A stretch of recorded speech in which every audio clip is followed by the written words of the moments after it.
Good morning and welcome to This Week. Spy Scrambl. Just because we can do something doesn't mean we necessarily should. The NSA surveillance program hit hard this week by experts and the courts. Will the president respond by scrapping the collection of your phone records? Should he grant amnesty to Edward Snowden? This morning, both sides of that heated debate. Plus, has this been the worst year of your presidency?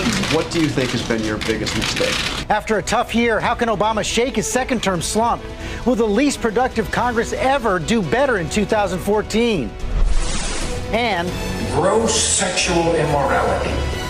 Should shocking words from Duck Dynasty's commander sink the superhit? The Powerhouse Roundtable takes it all on, plus our New Year's predictions, right here this Sunday morning.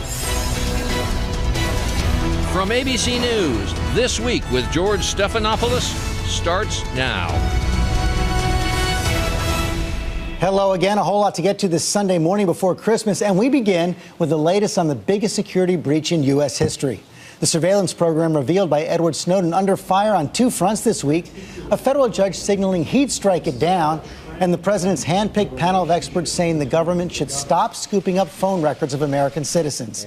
At that punishing year-end press conference, President Obama seemed to agree, and we're going to take on that debate with two key members of Congress. First, the backstory from ABC's chief investigative correspondent, Brian Ross. Good morning, Brian. George, the report by the president's hand-picked panel was another devastating blow for the NSA and its most controversial program, collecting the phone records of every American who owns a phone.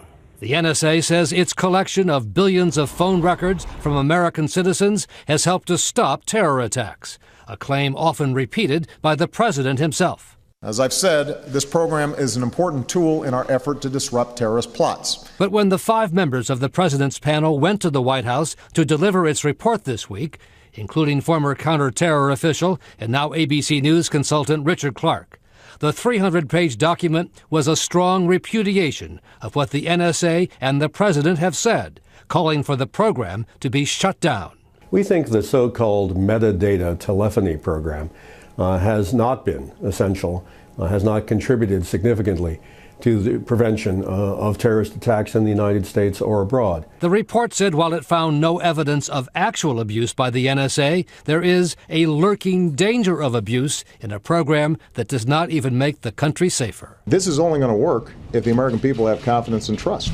The White House panel's report came just days after a federal judge in Washington ruled the phone record collection program as unconstitutional. The message to the NSA is now coming from every branch of government, from every corner of our nation. NSA, you've gone too far. The White House panel also dealt with the NSA eavesdropping on the United Nations and such friendly foreign leaders as German Chancellor Angela Merkel, saying in the future it should require high-level approval. The current system did not have ongoing senior-level review. Most of the time, there's absolutely no reason to engage in wiretapping of our friends. The review panel was formed in the wake of the revelations by former NSA contractor Edward Snowden, and his supporters now say this week's report justifies his actions. It's a complete vindication of everything that he said is what caused him to come forward as a whistleblower. Panel members strongly disagreed with that. What Mr. Snowden did was treason, was high crimes, and there is nothing in what we say that justifies what he did. Of the panel's 46 recommendations, the president has already rejected one of them, that a civilian, not someone from the military, should run the NSA. In his news conference at the end of the week, President Obama said he'll take the next few weeks to review his panel's ideas and then make some firm decisions about programs, many of which he once so championed.